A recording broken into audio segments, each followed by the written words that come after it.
Hello student, রঞ্জিত online YouTube চ্যানেলে তোমাদের সকলকে স্বাগত। আশা করি তোমরা সকলে ভালো আছো। তো আমরা আজকে শুরু করব ক্লাস 10 এর সংস্কার বৈশিষ্ট্য পর্যালোচনা দ্বিতীয় অধ্যায়টা।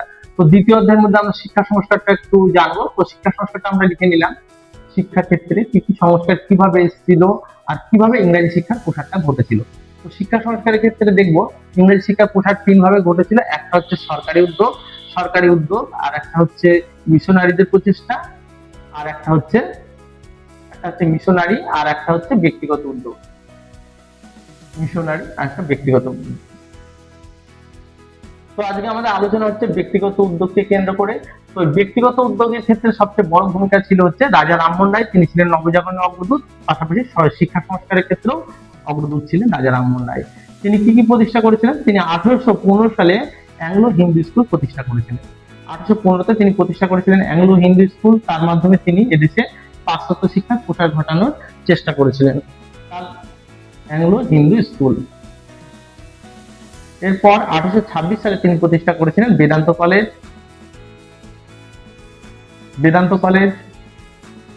এরপর 1823 সালে তিনি আবার লর্ড আর্মাসকে চিঠি দিয়েছিলেন যে যাতে ইংরেজি ভাষার মাধ্যমে এদেশে শিক্ষার প্রসারটা করানো হয়।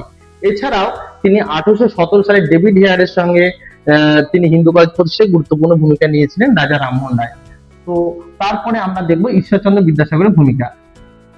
তাহলে আমরা ঈশ্বরচন্দ্র বিদ্যাসাগর আরেকজন শিক্ষা ক্ষেত্রে গুরুত্বপূর্ণ ভূমিকা নিয়েছিলেন। তাকে বলা হতো করুণার সাগর। কারণ কি? তিনি মেয়েদের শিক্ষার প্রসারে সর্বাগ্রে ভূমিকা পালন করেছিলেন। তিনি 1872 সালে কলকাতায় মেট্রোপলিটন ইনস্টিটিউট স্থাপন করেছিলেন, যেটা বর্তমানে বিদ্যাসাগর কলেজ নামে পরিচিত। মেট্রোপলিটন ইনস্টিটিউট বর্তমানে এটি বিদ্যাসাগর কলেজ। বর্তমানে এটা বিদ্যাসাগর কলেজ নামে পরিচিত। এরপর তিনি কি কি করেছিলেন? এরপর তিনি দেখবো 1854 থেকে যখন তিনি শিক্ষা বিভাগের পরিদর্শক ছিলেন, তখন প্রায় তিনি 35টি বালিকা বিদ্যালয় মেয়েদের জন্য তৈরি করেছিলেন। এছাড়াও তিনি বিভিন্ন জেলায় আরো 20টি বালিকা বিদ্যালয় মেয়েদের জন্য তৈরি করেছিলেন। আর সবচেয়ে বড় ব্যাপার, 1890 সালে তিনি তার মায়ের স্মৃতির কথা মনে করে ভগবতী বিদ্যালয় স্থাপন করেছিলেন। ভগবতী বালিকা বিদ্যালয় স্থাপন করেন। ভগবতী বালিকা বিদ্যালয়। এরপরে আমরা জানবো হচ্ছে ডেভিড হেয়ার আরেকজন ভারতীয় ইতিহাসবিদ ছিলেন। ডেভিড হেয়ার তিনি কি করেছিলেন? তিনি 1817 সালে তিনি প্রতিষ্ঠা করেছিলেন Hindu college. David Hare Hindu college প্রতিষ্ঠা করেছিলেন। এছাড়াও 1817 সালে তিনি আরেকটা কলকাতা স্কুল বুক সোসাইটি প্রতিষ্ঠা করেছিলেন, যার উদ্দেশ্য ছিল আমাদের দেশে যাতে ভালো ভালো বই পাঠ্যপুস্তক বিতরণ করা যায়। এছাড়া 1818 সালে তিনি প্রতিষ্ঠা করেছিলেন হচ্ছে হেয়ার স্কুল। পটলডাঙ্গাতে একটা হেয়ার স্কুল গড়ে তুলেছিলেন, যেটা পটলডাঙ্গা একাডেমিও বলা হয়।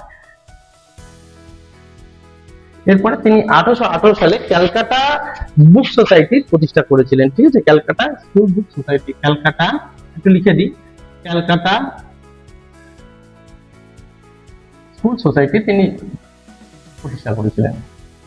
এরপরে আমরা ডেভিড হেয়ারের পর পাবো হচ্ছে আলেকজান্ডার ডাফ। তিনি কি করেছিলেন? 1830 সালে জেনারেল অ্যাসেম্বলি ইনস্টিটিউশন স্থাপন করেছিলেন, যেটা পরবর্তীকালে স্কটিশ চার্চ কলেজ নামে পরিচিত। জেনারেল অ্যাসেম্বলি ইনস্টিটিউশন, এটা পরবর্তীকালে স্কটিশ চার্চ কলেজে পরিণত হয়েছিল।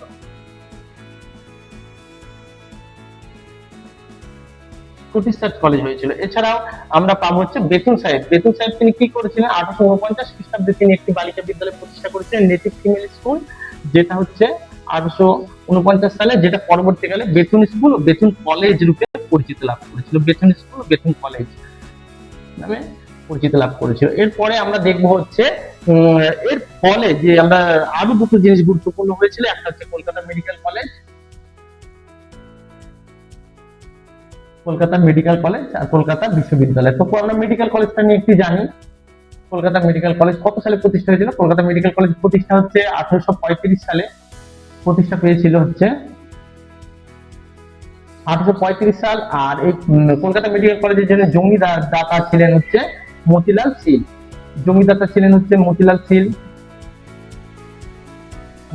তিনি জমি দিয়েছিলেন। তো এরপরে প্রথম অধ্যক্ষ কে ছিলেন? প্রথম ব্রাহ্মী সাহেব। ব্রামলি সাহেব কলকাতা মেডিকেল কলেজের জন্য প্রথম অধ্যক্ষ ছিলেন ব্রামলি সাহেব। আর উম, কলকাতা, এরপর আমরা একটু কলকাতা বিশ্ববিদ্যালয়ের কথা জানি। কলকাতা বিশ্ববিদ্যালয়, কলকাতা বিশ্ববিদ্যালয় তাহলে 1854 সালে যখন উডের ডিসপ্যাচ হয়েছিল, মানে উডের দলিল, এটা ভারতের শিক্ষাক্ষেত্রে একটা গুরুত্বপূর্ণ ভূমিকা। এটাকে বলা হচ্ছে ভারতের শিক্ষাক্ষেত্রে ম্যাগনা কার্টা। কারণ কি, ভারতের শিক্ষা ব্যবস্থাকে একটা সুসংবদ্ধ ভাবে প্রসার করার জন্য চার্লস উড তার একটা নির্দেশনামা প্রসার করেছিলেন। তো এটা উডের নির্দেশ, আমি একটু লিখে নিই, উডের নির্দেশনামা। এর ফলেই কিন্তু 1856 সালে কলকাতা বিশ্ববিদ্যালয় প্রতিষ্ঠা হয়েছিল। 1857-তে এই কলকাতা বিশ্ববিদ্যালয় প্রতিষ্ঠার সঙ্গে যারা যুক্ত ছিলেন, তো কলকাতা বিশ্ববিদ্যালয়ের সময় লর্ড ক্যানিং ছিলেন হচ্ছে গভর্নর জেনারেল, তিনি ছিলেন আচার্য। কলকাতা বিশ্ববিদ্যালয়ের প্রথম আচার্যকে আমরা বলতে পারি লর্ড ক্যানিং ছিলেন প্রথম আচার্য। আর প্রথম উপাচার্য, যদি বলি প্রথম উপাচার্য কে ছিলেন, তাহলে এটা হবে জেমস উইলিয়াম কোলভিল। তাহলে কোলভিল সাহেব ছিলেন প্রথম উপাচার্য।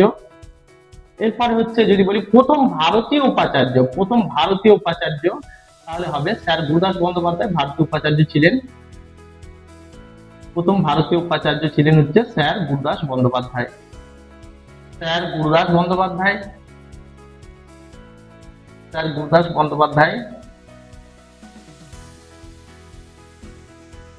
প্রথম ভারতীয় উপাচার্য। এরপরে হচ্ছে কলকাতা বিশ্ববিদ্যালয় থেকে যারা পাস করেছেন তাদের মধ্যে গুরুত্বপূর্ণ হচ্ছে 1858 সালে কলকাতা বিশ্ববিদ্যালয় থেকে প্রথম বিএ ডিগ্রি লাভ করেছিল হচ্ছে যদুনাথ বসু, বঙ্কিমচন্দ্র চট্টোপাধ্যায়। এটা একটু মনে রাখবে, যদুনাথ বসু ও বঙ্কিমচন্দ্র চট্টোপাধ্যায়, একটু লিখে নিন, যদুনাথ বসু ও বঙ্কিমচন্দ্র চট্টোপাধ্যায়, বঙ্কিমচন্দ্র চট্টোপাধ্যায়,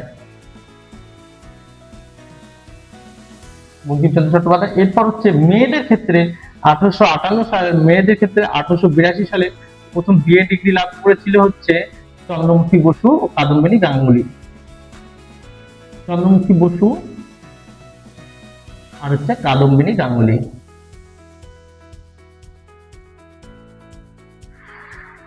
গাঙ্গুলি, গাঙ্গুলি।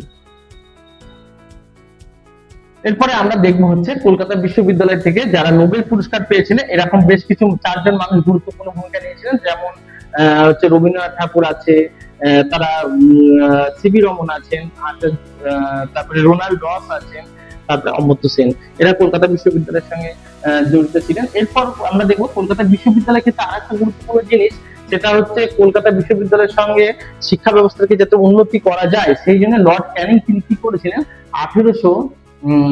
1902 সালে কি করেছিলেন, ভারতীয় বিশ্ববিদ্যালয় কমিশন নিয়োগ করেছিলেন।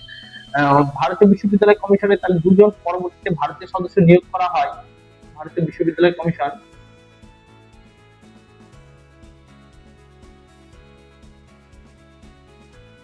ভারতীয় বিশ্ববিদ্যালয় কমিশনের 2 জন ভারতীয় সদস্য নিয়োগ করা হয়েছিল, সেটা হচ্ছে স্যার গুরুদাস বন্দ্যোপাধ্যায় ও সৈয়দ হোসেন বিলগ্রামী। ঠিক আছে, 2 জন ভারতীয় সদস্য হচ্ছে স্যার গুরুদাস বন্দ্যোপাধ্যায়, স্যার গুরুদাস বন্দ্যোপাধ্যায় আর হচ্ছে সৈয়দ হোসেন বিলগ্রামী। তোমরা একটু লিখে নেবে। আর এই চ্যাপ্টারটা ও সৈয়দ হোসেন বিলগ্রামী, সৈয়দ হোসেন বিলগ্রামী, বিলগ্রামী। তো আমরা মোটামুটি এই চ্যাপ্টারটা এখানে আলোচনা করলাম। মোটামুটি যা আলোচনা করলাম আমি একটু জানিয়ে দিচ্ছি। তাহলে শিক্ষা সংস্কারটাকে আমরা 3 ভাগে ভাগ করবো, একটা সরকারি, মিশনারি, ব্যক্তিগত উদ্যোগ। আর ব্যক্তিগত উদ্যোগের ক্ষেত্রে Raja Rammohan Roy, Ishwarchandra Vidyasagar, David Hare, Alexander Duff কি কি স্কুল কলেজ প্রতিষ্ঠা করেছিলেন বা যুক্ত ছিলেন সেগুলো তোমরা লিখবে।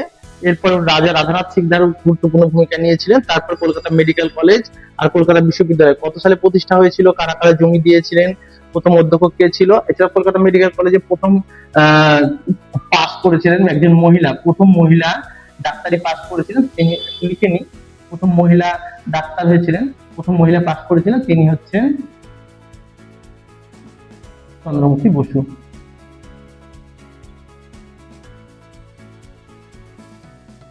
তো আমাদের এখানে শেষ করছি। আমাদের পরবর্তী ভিডিও দেখার জন্য আমন্ত্রণ রইল।